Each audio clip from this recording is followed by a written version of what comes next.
Welcome to the history of Black politics, a long road, the Black political tradition. My name is Lorenzo Morris. I am Professor Emeritus of Political Scientists at Howard University, and I'm joined by Professor Charles Henry, Emeritus from the University of California, Berkeley. We are joined by Spencer Overton with a panel of political leaders and representatives who will talk about the current issues in American politics and the role of African Americans. And Spencer is the director of the Joint Center for Political and Economic Studies in Washington, D.C. Okay. And we will begin this discussion by looking a little bit at the history of Black politics. I want to talk, for my part, more about the electoral history and the processes that we see readily in the general media that often don't show Blacks up front, but in which Blacks have become increasingly present and powerful. Historically, Black politics has been, as we all understand, excluded from the primacy of electoral politics, partly because political parties, not only in the era of segregation, were absent from the exposure to the issues with which Blacks were concerned, but also because they deliberately sought to deal with issues they could resolve, and even when attitudes were not as hostile as they might otherwise have been coming out of the segregation period, the ability to rectify those issues that Blacks faced was hampered by the ability to deal with the interracial problems involving white Americans. So we look at what many people describe as the goal of democratic electoral politics, which is to balance the authoritative role of government in dealing with inequalities. Well, we don't often say that, but that is largely what we do when we govern to deal with resources that are limited. Black politics has been a struggle to get into the distributive process, to get into the balancing act. And when you're in the balancing act, you're making policy decisions that parties do, and that's often called pragmatism because it leaves out conflictual ideological issues. Charles Henry will talk about movements that are defined by ideological issues. They're often vibrant, sometimes disruptive, but ultimately they bring in issues of values that parties ignore, not just because they want to, but because the simple and ordinary regulation means excluding the people who are not already in the distributive system. So when we look at the way American political parties were formed, I want to suggest that in fact, their formation and their stable persistence, because they are two-party systems, meaning they don't face ideological division, depends historically on race. And how does that happen?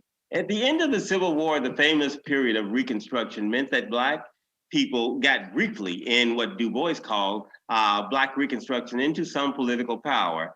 And a primary example of that was a case of someone in Louisiana, a governor, the first Black governor in history, PBS Pinchback.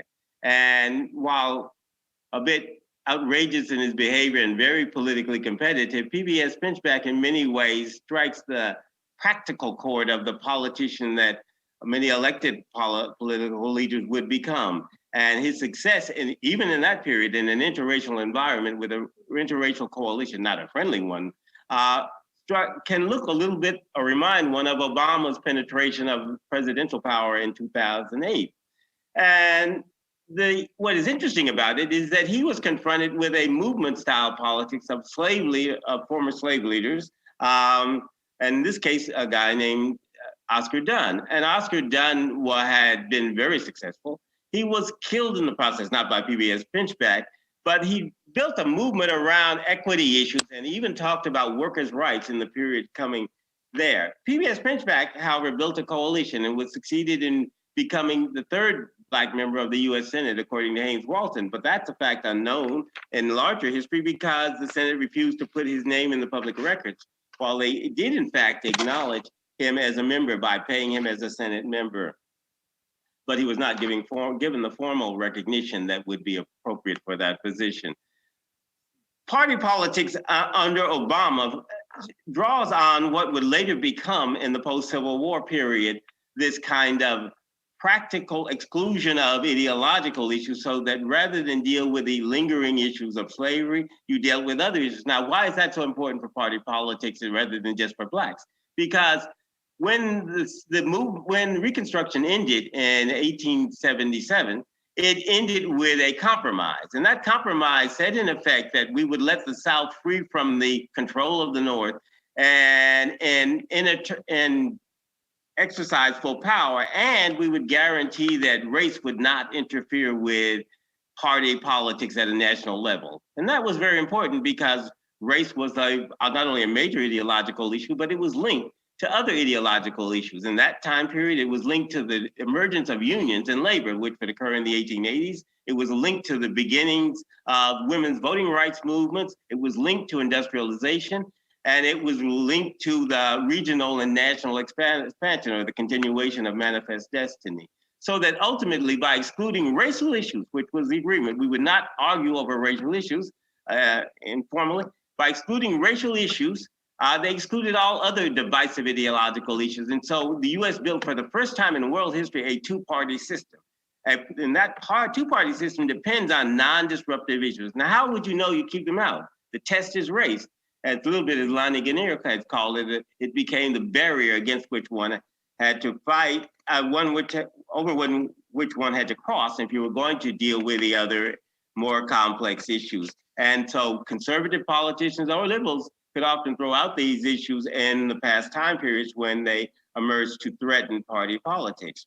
And you'll see that in the 60s, with a little bit with the emergence, say, of Goldwater. You'll see it in the 80s, which we don't need to go into, but ultimately, race becomes the barrier gets broken in a visible, symbolic way. When Obama goes in the White House, the Tea Party goes out into the streets and forms a more visible racial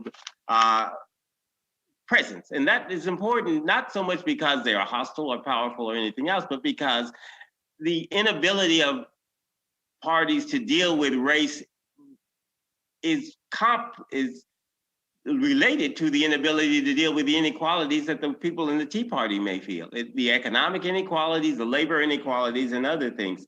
So before the Civil Rights Movement, to be more specific, Blacks got into party politics and therefore national politics through the local level. The first Congress member was from Chicago. Note the coincidence that you see a lot of people coming from Chicago. That is because Chicago was multi-ethnic and one of the earlier cities to be large and powerful and fairly wealthy and multi-ethnic, meaning there were inequalities among whites.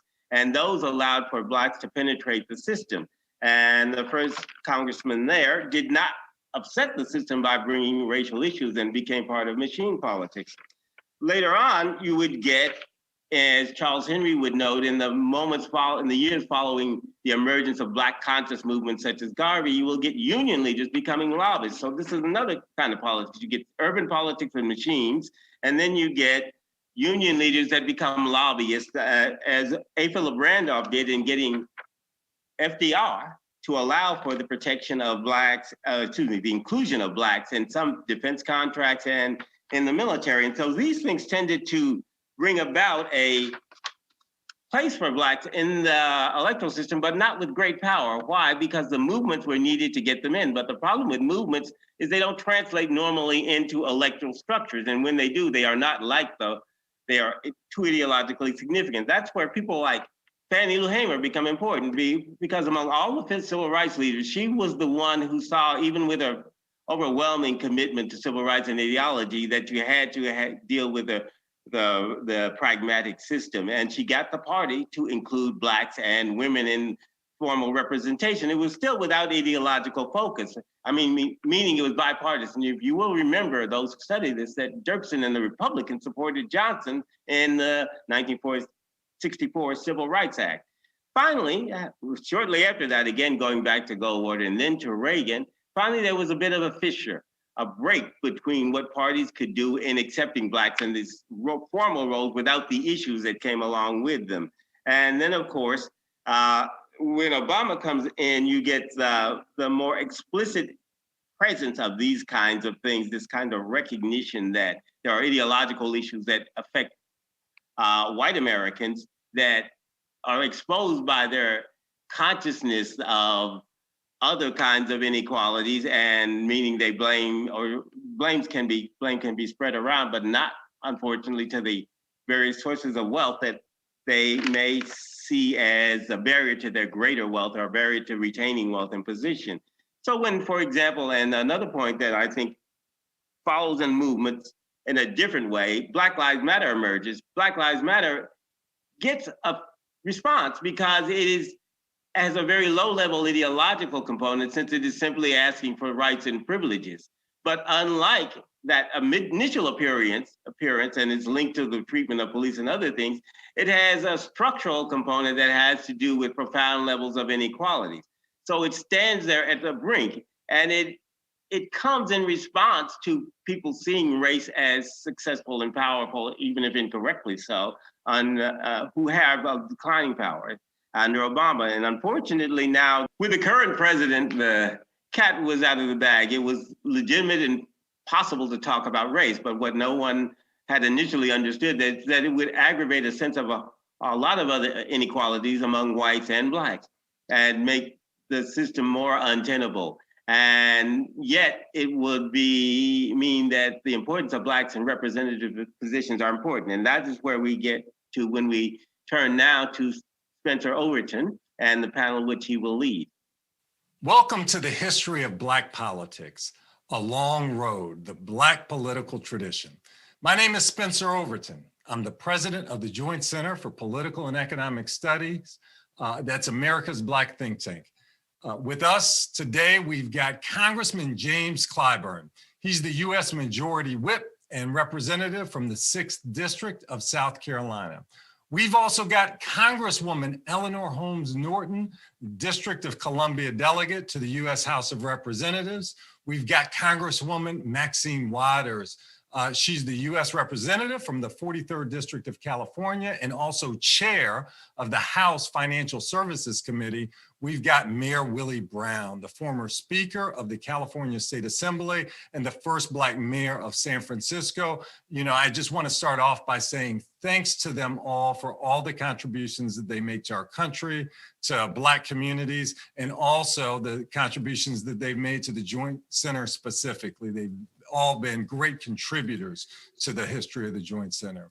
So as we move into the discussion here, as we look at the past, present, and the future of Black politicians here, let me just kind of open this up to our panel here. And Congressman Clyburn, let's start with you, but let's just, you know, go after that to Congresswoman Eleanor Holmes-Norton and then Chairwoman Waters. When you all consider the trajectory of African Americans in politics, is there a moment in terms of history, maybe it's a moment that's overlooked, that resonates with you, that's meaningful to you, that you all would like to share with us? Congressman Clyburn, and then we'll go Holmes-Norton, and then Chairwoman Waters. Well, thank you very much, Spencer, for the question. There's so many moments. I would go back to the beginning, though.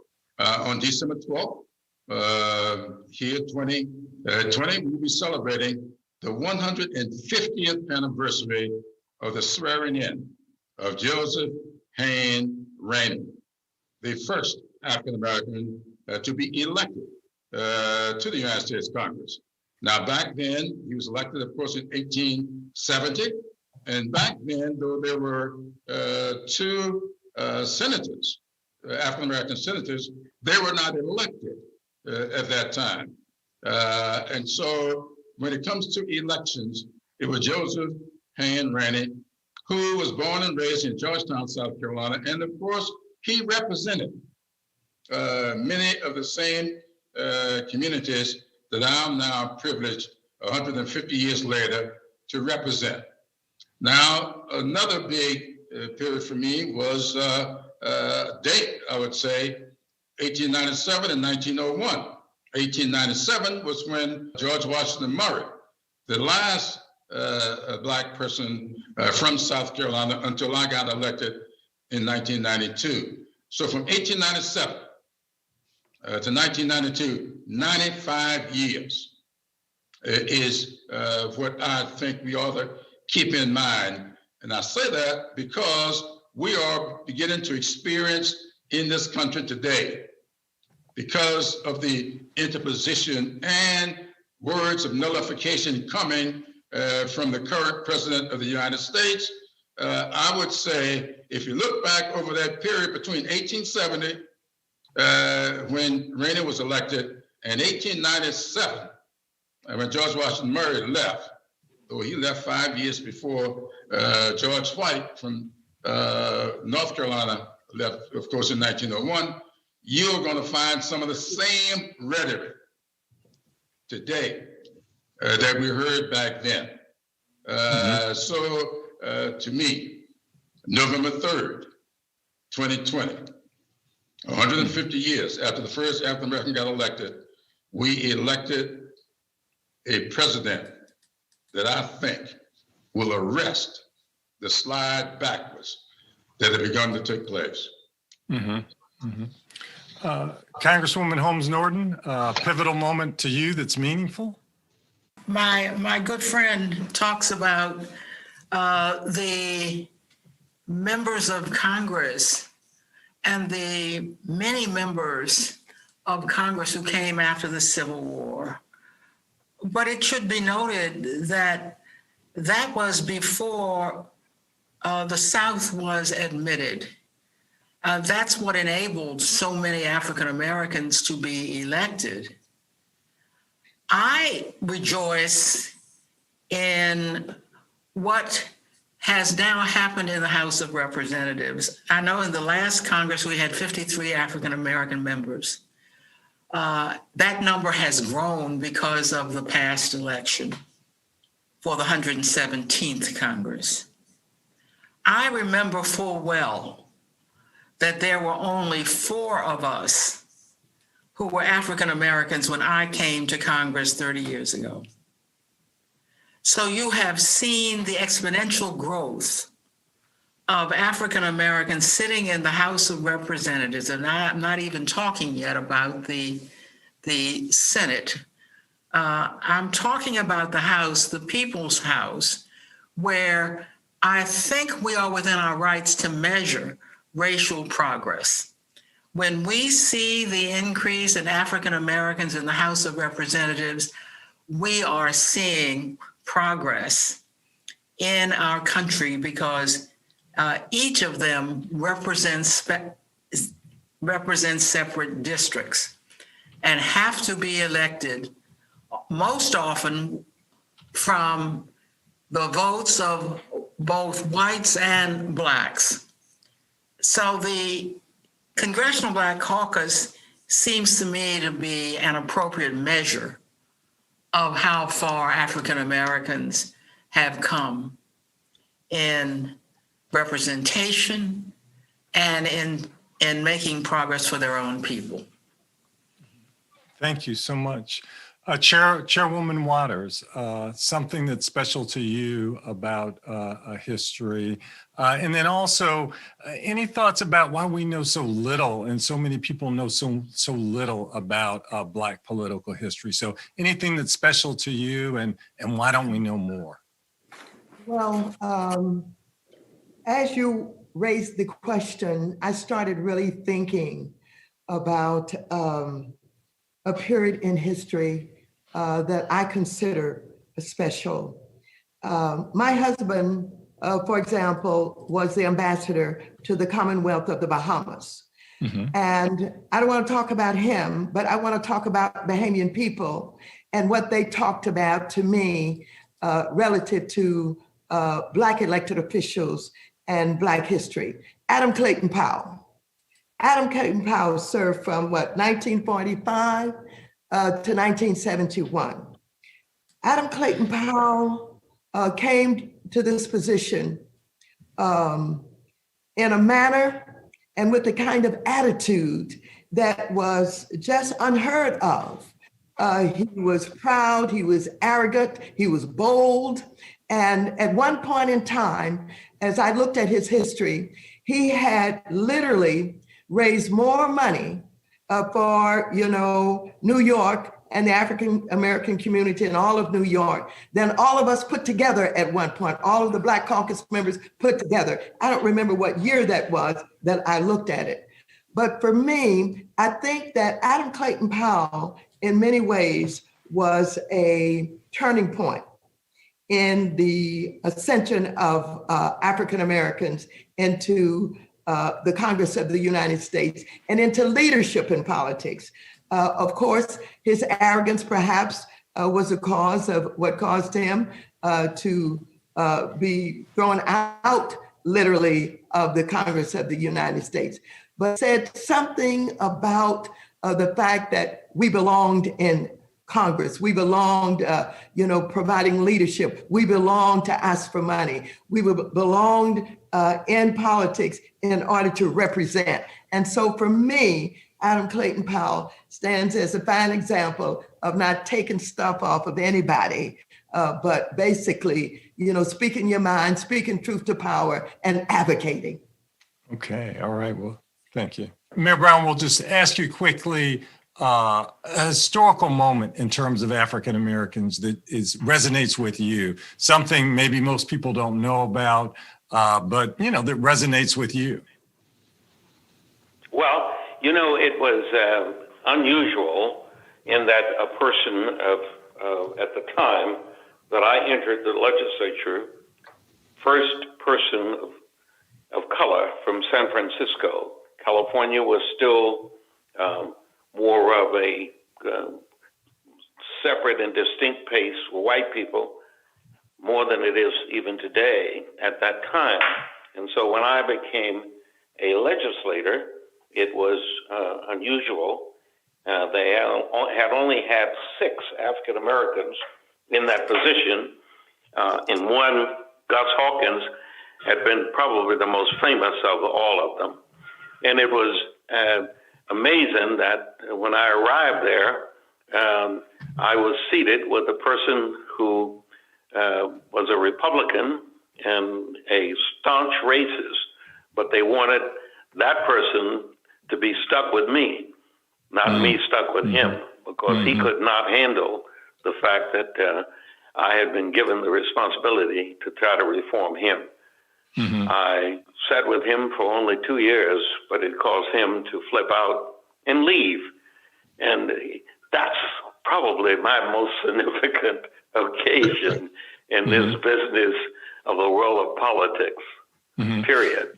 I went on from there for the next 40 years doing some of everything, but I'll never forget that without any publication of it whatsoever, I was assigned to this individual, and I ultimately determined that I was put there to drive him crazy, not to drive me crazy, even though I had gotten that assignment because I had also voted against the speaker, something which no one else had ever done. I did that, in the same way that I've done most of the things I've done in politics. And that's my beginning comment. Okay, well, thank you very much. So Congresswoman Waters, Chair Waters, let me come back to you. I'll just say this about you all. People have written extensively about you. People in the future will write extensively about all 4 of you. But as you think about your own personal careers and you think about, this is what I think was kind of historically significant, or this is what I'm really quite proud of, it would be good to just get your take about, as you reflect on it. And like I said, obviously historians will have their take, but as you look on it and your kind of contributions and your service and work, what moves you about your work? What are you most excited about, most proud of, most kind of professionally and personally gratified about in terms of your career? And Chairwoman Waters, we'll start with you. Well, there's so much that I'm proud of, and so many thoughts that I have about my career and the defining moments of my career. And of course, the defining moments of my career were the 14 years that I spent in the California State Assembly, where I had the opportunity to participate in helping to make Willie Brown the Speaker. And it was a time, it was a time when Willie Brown exercised the kind of power that put me on the Budget Conference Committee every year to go and do the work to make sure that we got money to Oakland and to Watts and to South Los Angeles. And so, so many things happened in those years.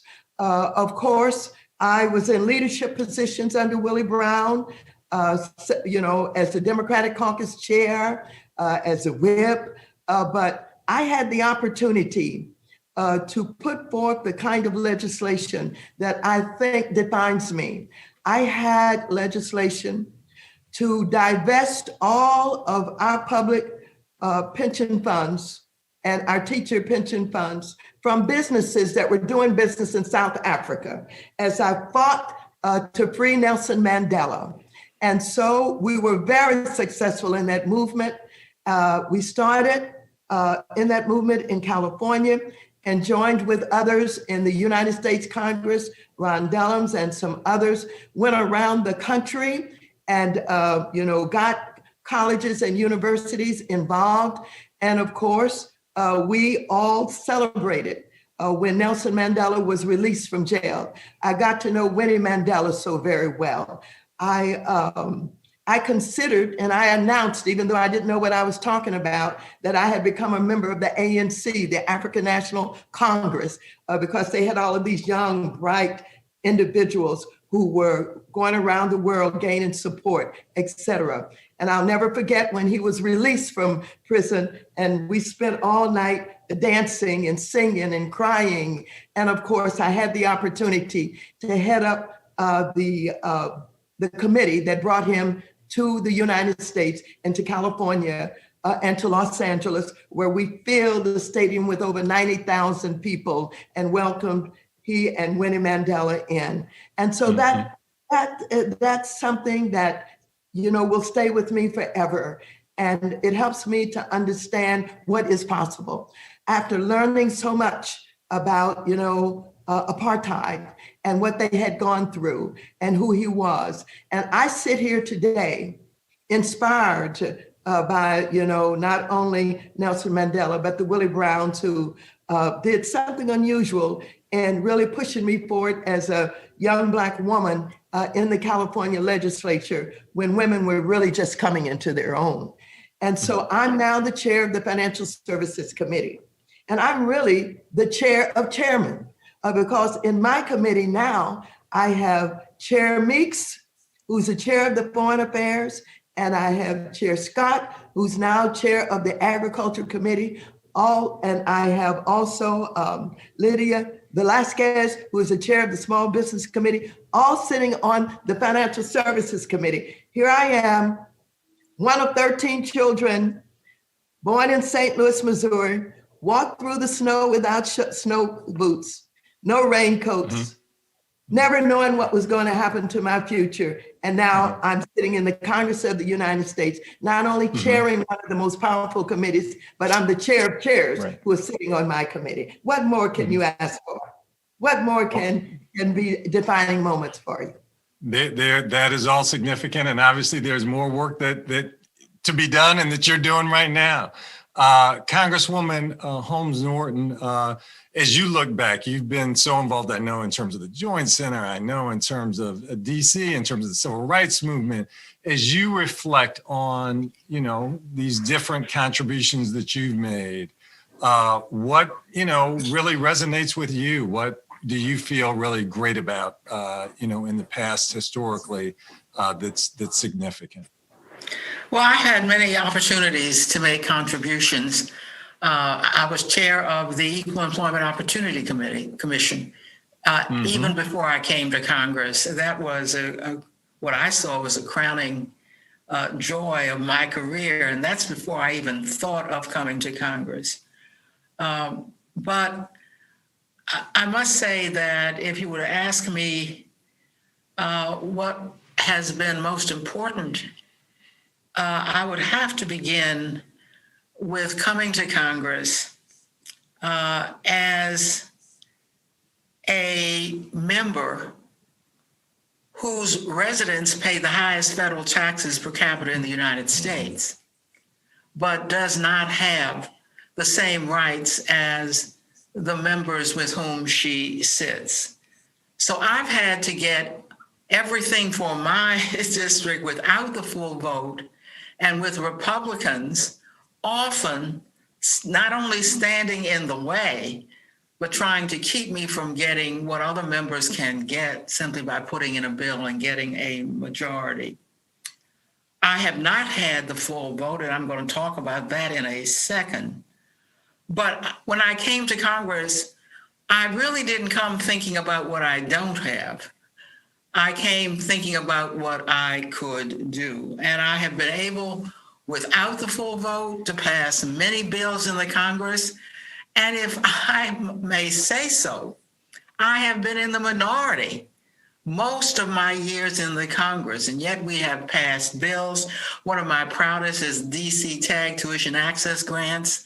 We only have a open admission university here. This is allowing our youngsters to go to college in all 50 states. That's an example of a bill I passed when I was in the minority with Republicans in charge. That exemplifies what I've had to do for the District of Columbia and what I've had to do with one hand tied behind my back. But my proudest accomplishment is that I'm about to get this hand behind my back taken out with the passage of our DC statehood bill. For the first time in almost 220 years, we have passed a bill to give the district the same rights that every other district. For us, it is a seminal moment. The district was composed of, out of 2 states, land contributed from Maryland and Virginia. The people in those states had the full vote in their states. Mm-hmm. When they contributed land to the District of Columbia and became the nation's capital, the District of Columbia, they lost the vote they had when they were residents of Maryland and Virginia. They protested, by the way. They were glad to be part of the nation's capital, but they protested. And in every generation, there have been attempts by our residents to get the same rights as every other part of this country. So we passed the DC statehood bill in June with co-sponsors, not only with the votes necessary, but with co-sponsors of the vote. That's something that I wanted to do to make sure that I strengthened the bill. So I would say that my proudest accomplishment was achieving achieving passage of the DC statehood bill on its way to becoming the full law of the land. Okay. Thank you. Thank you so much. Appreciate it. Majority Whip Clyburn. So just as you think about what's significant, I know a lot of people will write about a lot of different significant things that you've done, but what's meaningful to you as you reflect on it? What really kind of touches you that you would hold up that was personally significant to you? Well, I'm a great lover of history. I've been studying history pretty much all of my life, studying politics since I was 8 years old, really. And of course, got involved in the NAACP as president of my youth council when I was 12 years old. Started organizing sit-ins and marches at the age of 19. In fact, John Lewis and I met when we were both 19-year-olds back in October 1960. So I look at all of that as political efforts. I think maybe one of the most rewarding things I ever did was getting locked up. on March 15, 1960. And it was in that jail that I met my wife. And it kind of worked for us. For 58 years, we stayed married. And I think that it was those activities. Now, coming here to the Congress, the most popular thing that I've done since here was the creation of the Gullah Geechee Heritage Corridor. That has the most impact on me as far as the public is concerned. Because of my love of history, I just do a lot of that. The legislation, Maxine Waters, when she was chair of the caucus, made me the 2 years running chair of our annual legislative conference. And it was that 2 year period that I developed relationships with people all over the country coming here for that annual event in September. It laid a foundation for me being where I am today, getting to know the people I've gotten to know all over the country, which I think was one of the things that helped to make my Heritage Corridors legislation. And believe it or not, South Carolina has 3 national parks. Low State Lake, South Carolina, 2 national heritage corridors. One of the national parks happened to be the Reconstruction Era National Park that deals with our total existence here in this country. So I did so many things like Maxine. I'm just proud of so many things that we've been able to do here. It's hard for me to lay a marker down on any one of them. But one of the most impactful had to be, Maxine, I think you authorized the legislation that I championed to create that study that allowed us to go into the campuses of every HBCU in this country. At that time, it was 106 of them. And we did a study and we identified 712 historical sites and buildings on those campuses. And we were able to fund a program that we still running today to rehabilitate and restore those buildings. Many of them have become landmarks. That may be the most impactful on the Black community. I can go through stuff like that, and a lot of things that people never really know exactly what the origin is. But we've done so many of those things. I'm beginning to catalog some of that for my next book. Okay. Mayor Brown, how about you? What was most meaningful to you as you kind of look back along your career? Well, the entire more than 40 years that I spent in elective office, there are just so many things per year that I participated in, some where I provided some of the leadership, but nothing clearly was more impactful than my being able to utilize my power, whatever it might have been at the time, to see that many other African Americans got an opportunity to excel. Congresswoman Waters referred to her lead in the struggle to free Nelson Mandela. That happened when, on the time that I was part of the team to do that.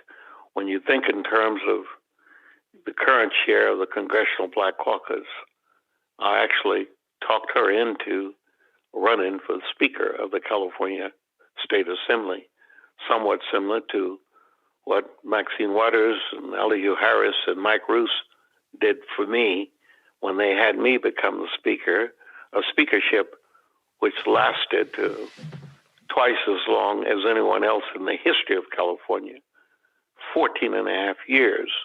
And no one will be able to ever eclipse that because the law limits people to only 12 years of serving, let alone being the head of that body.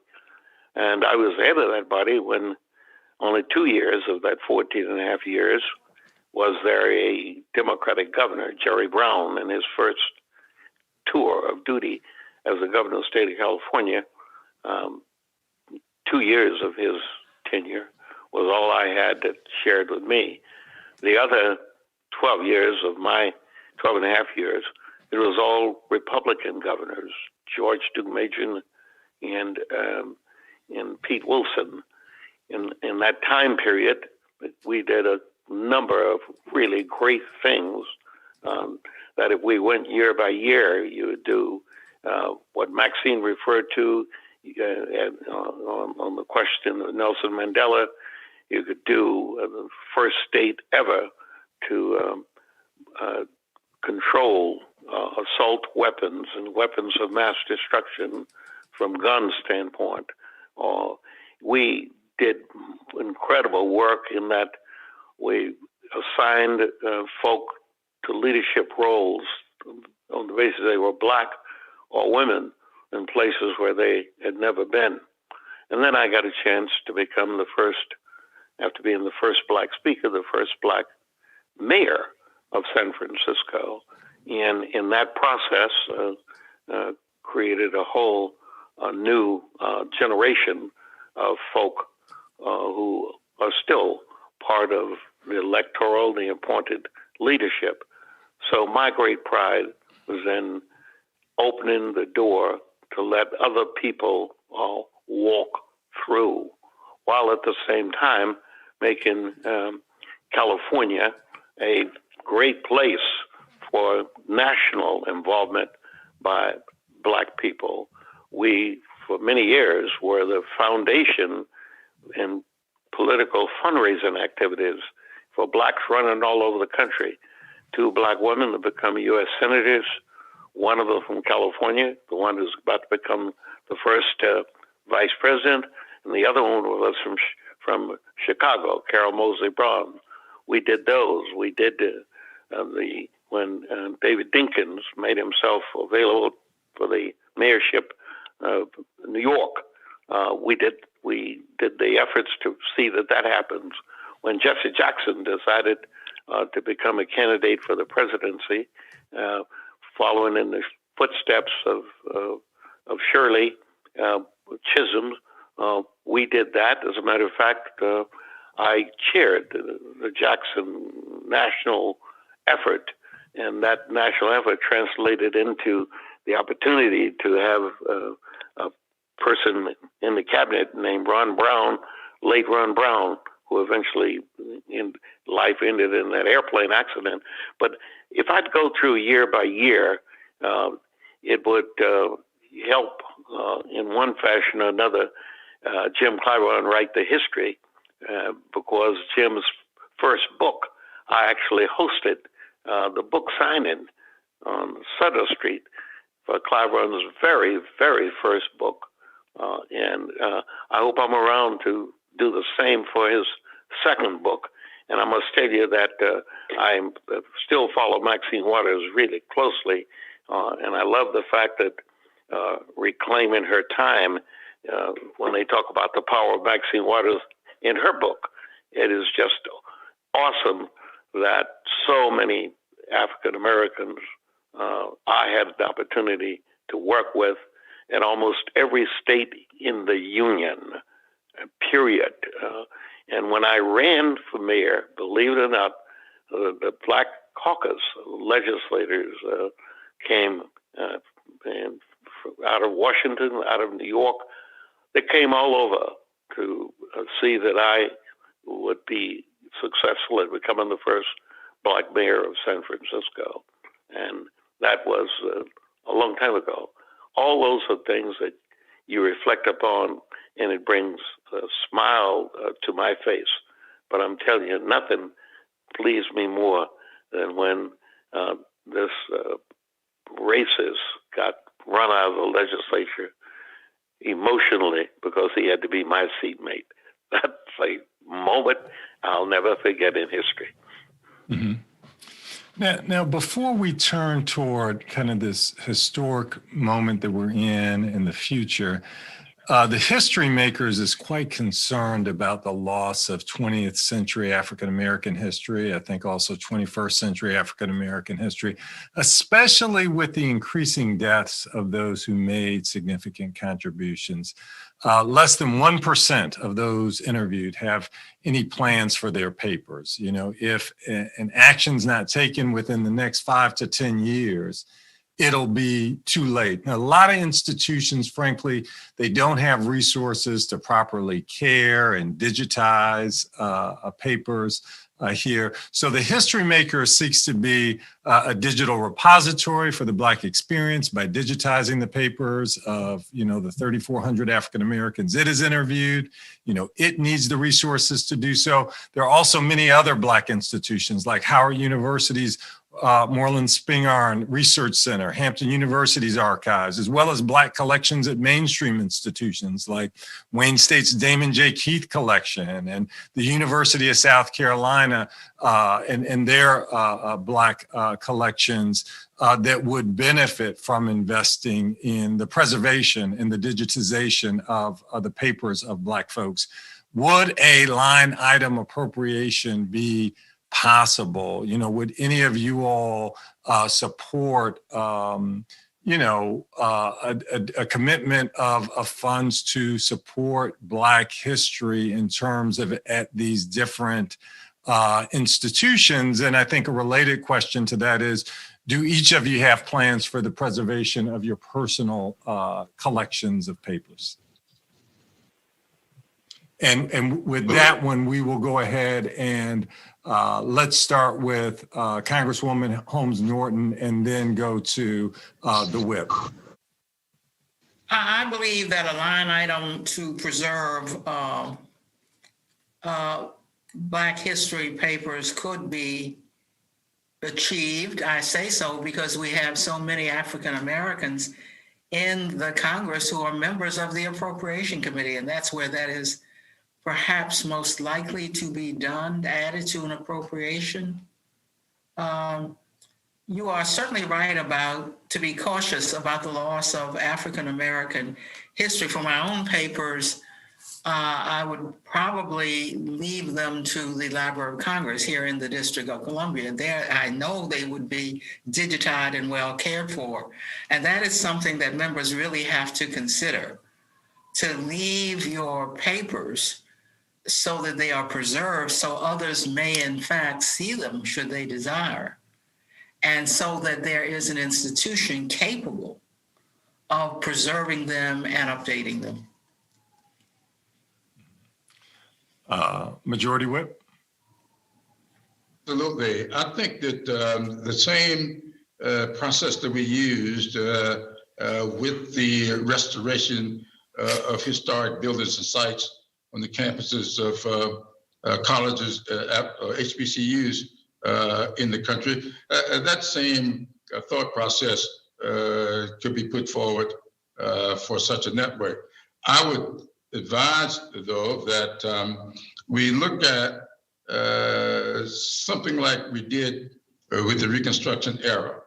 Now, when we created that, we started with a national monument, and we've now turned it into a national park. But what we did in the legislation, we called it a national park and network. That way, it allowed us to reach out across the country and create a network of all sites, all places throughout the country that can identify in some way with the Reconstruction era. And I think that really, if we took a hard look at the contributions of African Americans in this country, we have to find a sort of bifurcated way to do it so that everybody will be able to participate and want to participate. If you were to look at the University of South Carolina, in fact, if I were to mention the name Sarah Mae Fleming, most people never heard of Sarah Mae Fleming. But if you look at the Rosa Parks case, and when the Supreme Court took the Rosa Parks case from the bus incident, they said in that case, We do not have to decide this question because that question was already decided in Sarah Mae Fleming versus South Carolina Electric and Gas. So technically, Rosa Parks did not integrate transit. Sarah Mae Fleming did. It happened 2 or 3 years before. The court decision was almost a year before the Rosa Parks case. Those kinds of things are all over places like South Carolina, and we are jealously putting that stuff together at institutions there. But if you create a network so that repositories all around and people all around having the internet today, we can, in fact, connect this stuff in such a way that everybody will benefit. Way back, you had to go to the institutions. You don't have to do it anymore. If you digitize them, if you use the information highway, which is what we call the internet, you can travel all around and get the benefit of all these backgrounds and experiences. So I'm looking forward to using, hopefully, the reinstated congressionally directed spending in such a way that we can really take advantage of this kind of sentiment, which is there. And you said your papers are? My papers are at the University of South Carolina, along with, you may know Ernest F. Finney, who was the first African-American Chief Justice of the Supreme Court. We have a second one now. His papers are going to the University of South Carolina as well. Matthew J. Perry, who all of us here know, the Matthew J. Perry United States Courthouse there in Columbia, a name for him. That was one of my most memorable battles, beating Strom Thurmond, who was in the Senate at the time and wanted his name to be on that courthouse. But I successfully got Matthew Perry's name put on that courthouse. Matthew was Sarah Mae Fleming's last attorney when she won that case. His papers at the University of South Carolina, Ida Quincy Newman, that many of you know, his papers are there too. We kind of got together some years ago and decided that those of us who had something worth preserving in the public and political arena would create this center there at the University of South Carolina. It's going to be announced formally within the next 6 months, but this is something that's been going on for about almost 10 years now. Got it. Thank you. Chairwoman Waters, support for preservation of Black papers and also your papers, where are they going? Well, I think that you raised a good discussion here.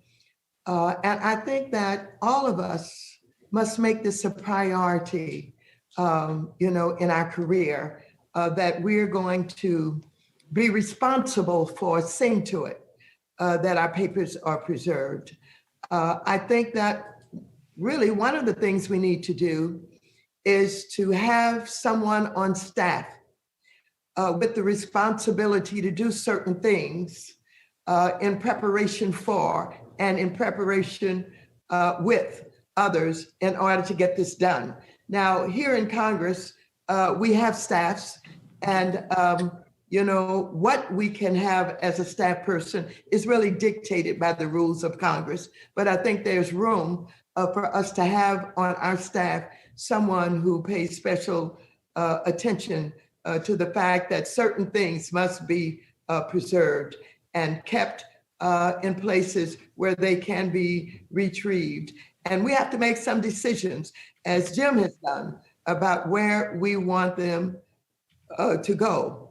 I think about this a lot, and I think about Cuba, and I think about the fact that this is a little bit different, but in Cuba, in talking with Fidel, he talked about why it was so important to have neighborhood museums. And it really resonated with me when he talked about how important it was for the average person to have access to certain things, to the history. And basically, he was talking about the revolution. And so what I know is this. I know that when I was a little child, a young lady coming up in St. Louis, Missouri, museums and archives and all of that was much too off limits for me.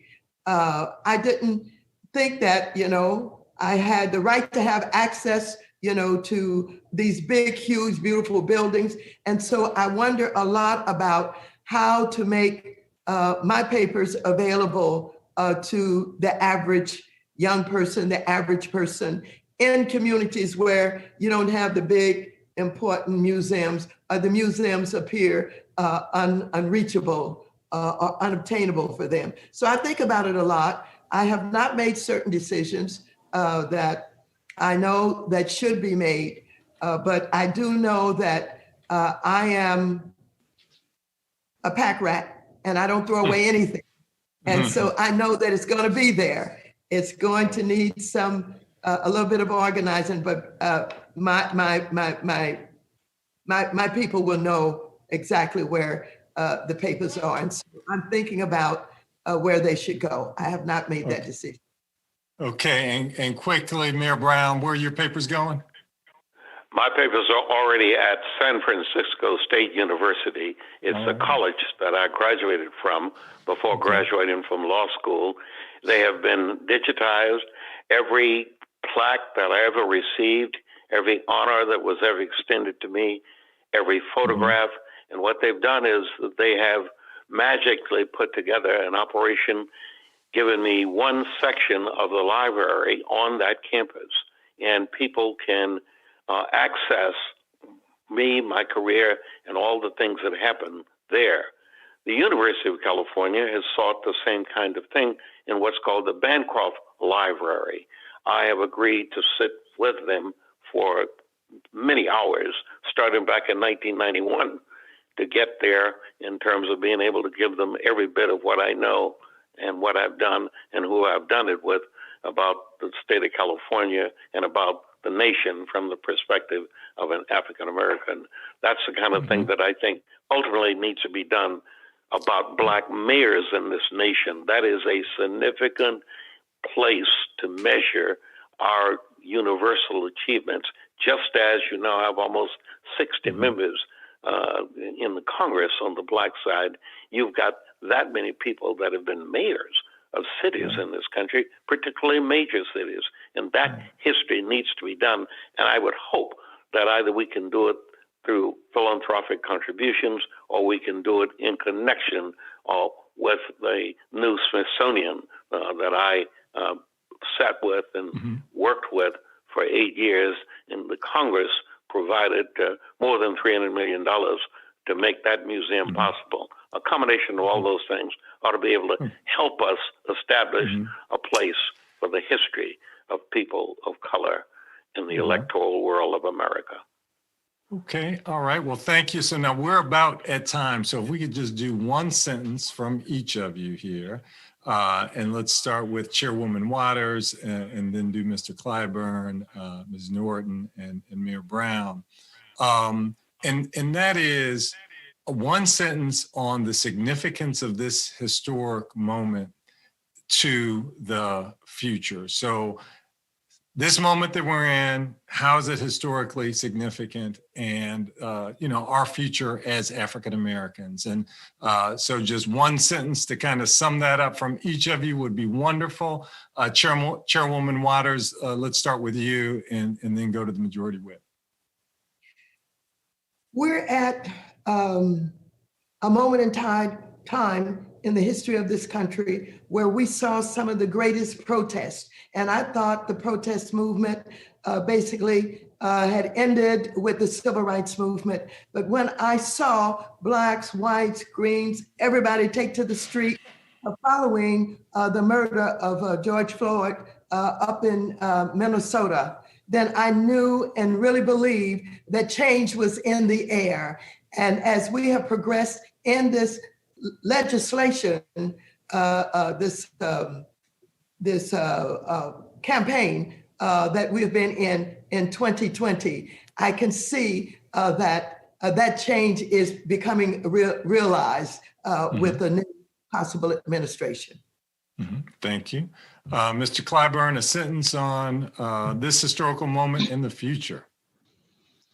I think we're at a Robert Frost moment. in our country's development. The country is at an inflection point, the Black community at crossroads, and we have to decide which road to travel. Okay. Congresswoman Norton?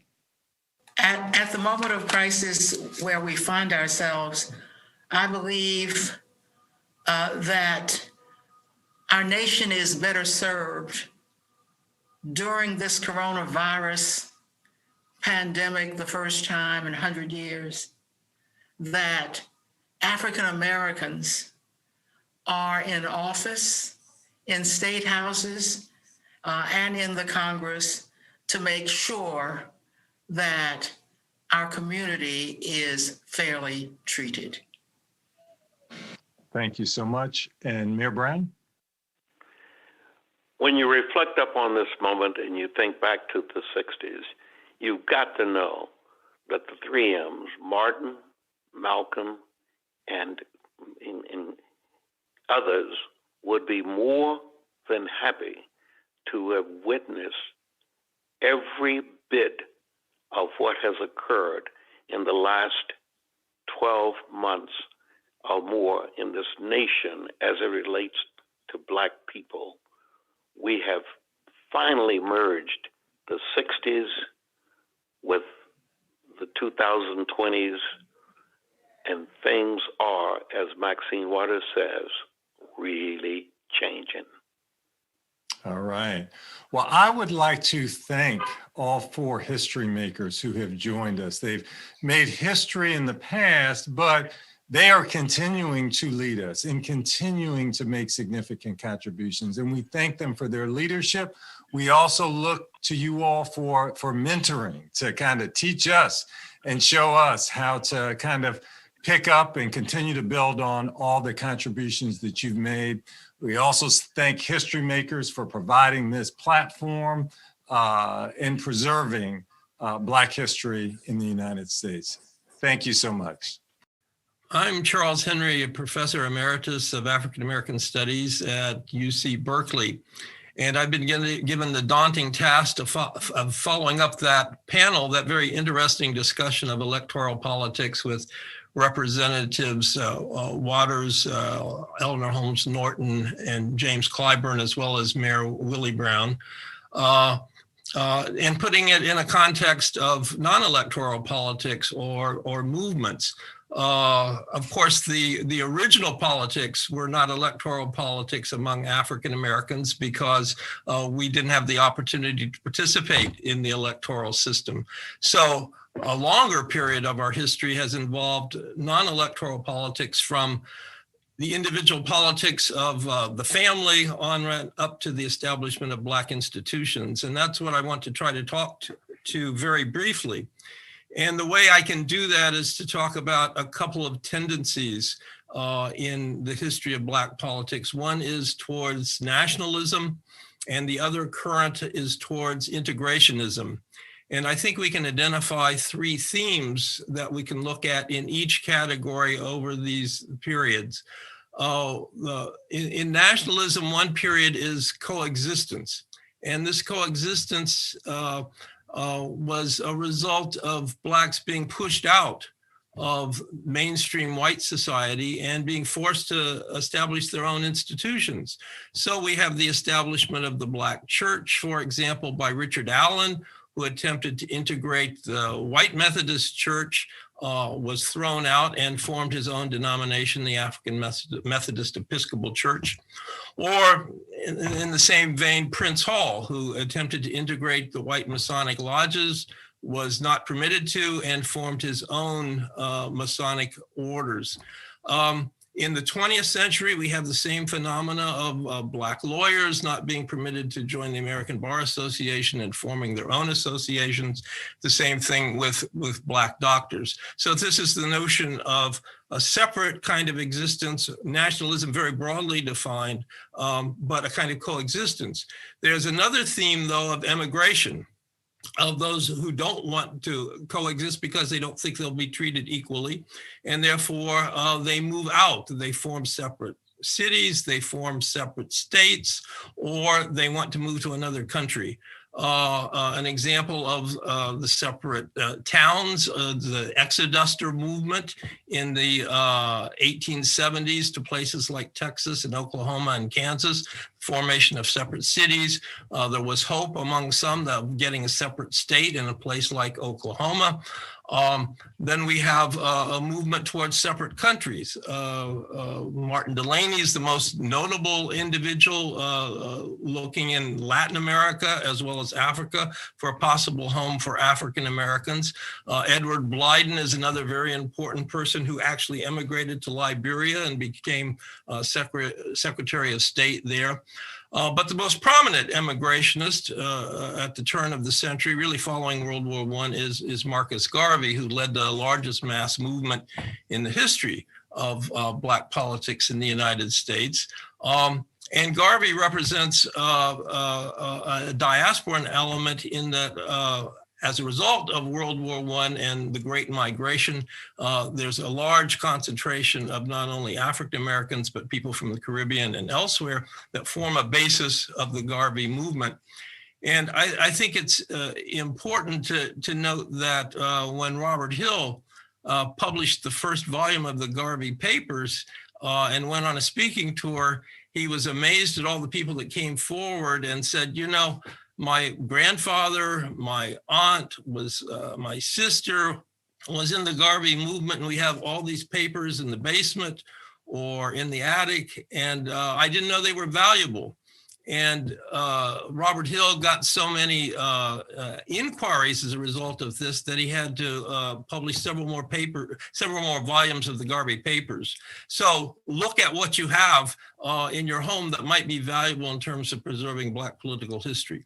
The third kind of theme of this nationalist tendency is Pan-Africanism, and of course the major name there is W.E.B. Du Bois.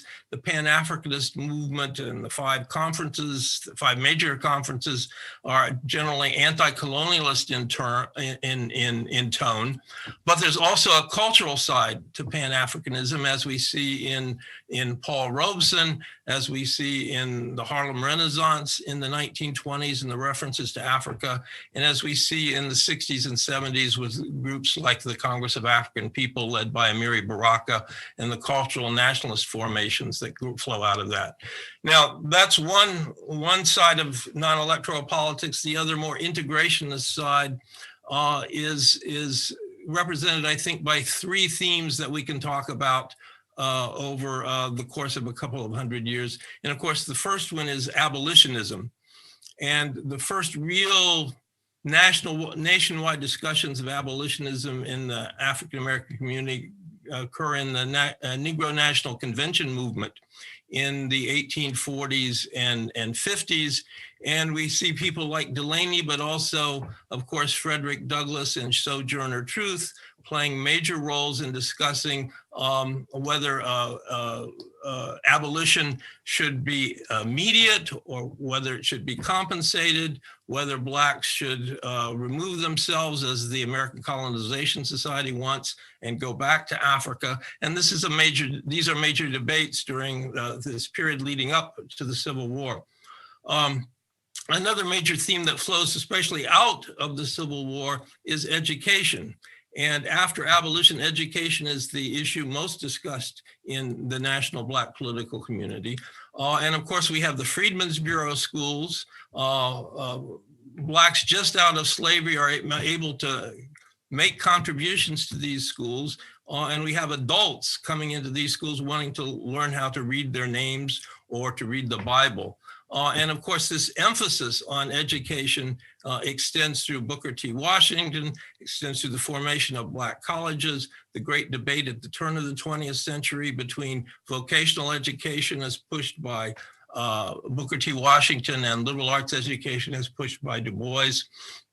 And then finally, sort of culminating in the legal cases that we see pushed by the NAACP from Plessy versus Ferguson, which wasn't initially around education, on through the Brown decision and through the Swan and Keyes decisions on up through the 70s. And finally, the area of the civil and political rights, and of course, the civil rights movement of the 50s and 60s, which stands on the shoulders, incidentally, of A. Philip Randolph and his push for fair employment practices in the 40s. But everybody knows the names of Rosa Parks and Martin Luther King. Just as important in terms of organizing these events are Ella Baker and Bayard Rustin. And of course, Malcolm X represents a kind of transition from the nationalist tendencies under the Nation of Islam and their call for a separate state in the South to support for, as Malcolm says, the ballot or the bullet. And all of that leads to, I think, the Black Lives Matter movement of the current period. In short, we've kind of arrived at an inflection point, and one can see elements of the civil rights movement and in the focus on widespread support in various communities, but also the Black Power emphasis in the fact that police brutality sparks the Black Lives Matter movement, just as it sparked the organization of the Black Panther Party. So Black Lives Matter then brings us to an inflection point in which we are either going to move forward toward a multiracial democracy or fall back into the old divisions of the past.